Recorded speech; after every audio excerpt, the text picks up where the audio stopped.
Hi everybody, it's Great Aunt Pat Reads. I thought I would pick up the second book in the book set that I received from my sister-in-law Erin by E.B. White. This book is called Stuart Little, and I just love the inscription inside of this book. It says, "Dear Owen and Grace, I hope you both love reading. Hug and kiss, Santa." So Santa, he's always right on line with inspiring us to not just play and have fun, but to, develop some pretty good habits. So let's begin the book, Stuart Little, as soon as I can find the first page. Oh, there it is. Okay, chapter 1, In the Drain. When Mrs. Frederick C. Little's second son arrived, everybody noticed that he was not much bigger than a mouse. The truth of the matter was the baby looked very much like a mouse in every way. He was only about 2 inches high, and he had a mouse's sharp nose, a mouse's tail, a mouse's whiskers, and the pleasant, shy manner of a mouse. Before he was many days old, he was not only looking like a mouse, but acting like one too, wearing a gray hat and carrying a small cane. Mr. and Mrs. Little named him Stuart, and Mr. Little made him a tiny bed out of the 4 clothespins he had and a cigarette box. Unlike most babies, Stuart could walk as soon as he was born. When he was a week old, he could climb lamps by shinnying up the cord. Mrs. Little saw right away that the infant clothes she had provided were unsuitable, and she set to work and made him a fine little blue worsted suit with patched pockets in which he could keep his handkerchief, his money, and his keys. Every morning before Stuart dressed, Mrs. Little went into his room and weighed him on a small scale, which was really meant for weighing letters. At birth, Stuart could have been sent by first-class mail for only 3 cents, but his parents preferred to keep him rather than send him away. And when at the age of a month, he had gained only 1/3 of an ounce, his mother was so worried she sent it for the doctor. The doctor was delighted with Stuart and said that it was very unusual for an American family to have a mouse. He took Stuart's temperature and found that it was 98.6, which is normal for a mouse. He also examined Stuart's chest and heart and looked into his ears solemnly with a flashlight. Not every doctor can look into a mouse's ears without laughing. Everything seemed to be all right, and Mrs. Little was pleased to get such a good report. "Feed him up," said the doctor cheerfully as he left. The home of the little family was a pleasant place near a park in New York City. In the mornings, the sun streamed in through the east windows, and all the Littles were up early as a general rule. Stuart was a great help to his parents and to his older brother George because of his small size and because he could do things that a mouse can do and was most agreeable about doing them. One day when Mrs. Little was washing out the bathtub after Mr. Little had taken a bath, she lost a ring off her finger and was horrified to discover it had fallen down the drain. "Oh, what had I better do?" she cried, trying to keep her tears back. If I were you," said George, I would bend a hairpin the shape of a fish hook and tie it onto a piece of string and try to fish the ring out with it." So Mrs. Little found a piece of string and a hairpin, and for about a half an hour she fished for the ring, but it was dark down the drain and the hook always seemed to catch on something before she could get it down to where the ring was. Oh, what luck!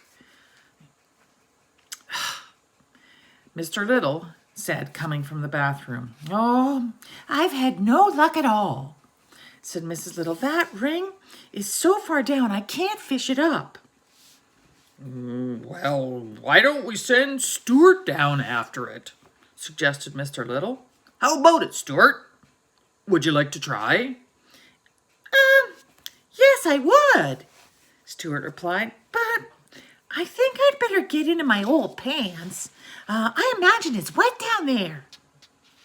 It's all of that, said George, who was a trifle annoyed that his hook idea hadn't worked. So Stuart slipped into his old pants and prepared to go down the drain after the ring. He decided to carry the string along with him, leaving one end in charge of his father. When I jerk 3 times on the string, pull me up, he said.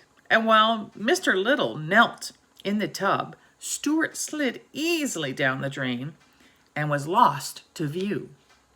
In a minute or so, there came 3 quick jerks on the string, and Mr. Little carefully hauled it up. There, at the end, was Stuart with the ring safely around his neck. Oh, my brave little son, said Mrs. Little proudly as she kissed Stuart and thanked him. Well, how was it down there? Asked Mr. Little, who was always curious to know about places he'd never been to. It was all right, said Stuart. But the truth was, the drain made him very slimy, and it was necessary for him to take a bath and sprinkle himself with a bit of his mother's violet water before he felt himself again. Everybody in the family thought he had been awfully good about the whole thing. Chapter 2, Home Problems. Stuart was also helpful when it came to ping pong. The Littles liked ping pong, but the balls had a way of rolling under chairs, sofas, and radiators, and this meant that the players were forever stooping down and reaching under things. Stuart soon learned to chase balls, and it was a great sight to see him come out from under a hot radiator pushing a ping pong ball with all his might, the perspiration rolling down his cheeks. The ball, of course, was almost as high as he was, and he had to throw his whole weight behind it in order to keep it rolling. The Littles had a grand piano in their living room, which was all right except one of the keys was a sticky key, and it didn't work properly. Mrs. Little said she thought it must be the damp weather, but I don't see how it could be the damp weather, for the key had been sticking for about 4 years, during which time there had been many bright days. But anyway, the key stuck, and it was a great inconvenience to anyone trying to play the piano. It bothered George particularly when he was playing the scarf dance, which was rather lively. It was George who had the idea of stationing Stuart inside the piano to push the key up the second that it played. This was no easy job for Stuart, as he had to crouch down between the felt hammers so that he wouldn't get hit on the head. But Stuart liked it just the same. It was exciting inside the piano, dodging about, and the noise was quite terrific. Sometimes after a long session, he would emerge quite deaf, as though he had just stepped out of an airplane after a long journey, and it would be some time before he felt normal again. Mr. and Mrs. Little often discussed Stuart's quietly between themselves when he wasn't around, for they had never quite recovered from the shock and surprise of having a mouse in the family. He was so very tiny, and he presented so many problems to his parents. Mr. Little said that, for one thing, there must be no references to mice in their conversation. He made Mrs. Little tear from the nursery songbook the page about 3 blind mice see how they run. I don't want Stuart to get a lot of notions in his head, said Mr. Little. I should feel badly to have my son grow up fearing that a farmer's wife was going to cut off his tail with a carving knife. It is such things that make children dream bad when they go to bed at night. Yes, replied Mrs. Little.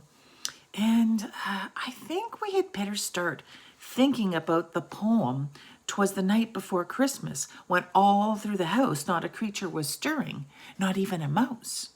I think it might embarrass Stuart to hear mice mentioned in such a belittling manner. Yeah, that's right, said her husband. But what shall we say when it comes to that line in the poem? We'll have to say something. We can't just say "'twas the night before Christmas, when all through the house not a creature was stirring." That doesn't sound complete. It needs a word to rhyme with house. What about louse? Said Mrs. Little. Or grouse, said Mr. Little. I suggest souse, remarked George, who had been listening to the conversation from across the room. It was decided that louse was the best substitute for mouse, and so Christmas came around, and when it did, Mrs. Little carefully rubbed out the word mouse from the poem and wrote in the word louse. And Stuart always thought the poem went this way.